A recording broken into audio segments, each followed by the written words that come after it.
සියලුම ගෞරවයත් මහිමයත් ප්‍රශංසාවත් ත්‍රිඑක දෙවියන් වහන්සේටම පමණක් දෙමින් අදත් සන්ධ්‍යාවනය කිරීම සමග එක්සිත් වෙමු. ශුද්ධ බයිබලයේ ගීතාවලියේ 39 වෙනි ගීතිකාවේ 4 වෙනි පදයේ දාවිත් රජු තම ජීවිතයේ කෙටි බව ගැන පොරබදමින් කියා සිටින්නේ ස්වාමීනි මාගේ දිවි කෙලවරත් මාගේ දවස්වල ගණන කොපමණද කියාත් මට දැනගන්න සැලැස්සුව මැනව.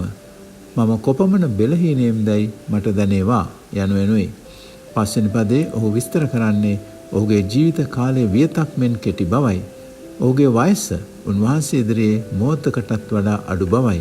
එනම් ඒ හුස්ම පොදක් පමණයි. 7 වෙනි පදයේ ඔහු අවසන් කළේ ස්වාමීනි මම කුමක් බලා සිටිම්ද? මාගේ බලාපොරොත්තුව ඔබ කෙරෙහිය යනුවෙනුයි. කාලය මොහොතින් මොහොත ගත වී යනවා. දෙවියන් වහන්සේට අවශ්‍ය සෙනග වීම සඳහා උන්වහන්සේගේ බලය ලබා ගැනීමට කාලය පැමිණ තිබෙනවා. අපගේ ජීවිතයට සැබෑ අර්ථයක් ලැබෙන්නේ අපගේ සදාකාලික දෙවියන් වහන්සේ තුල බලාපොරොත්තු සෙවීමෙන් පමණයි.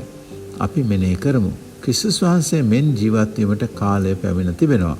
අපි ආඥා කරමු ප්‍රේමණීය දෙවියන් වහන්සේ අපගේ බලාපොරොත්තුව ඔබ වහන්සේ කෙරෙහි අපගේ ජීවිතයට සැබෑ අර්ථයක් ලබා දෙන නිසා ඔබ වහන්සේට ස්තුති වේවා. ආමෙන්.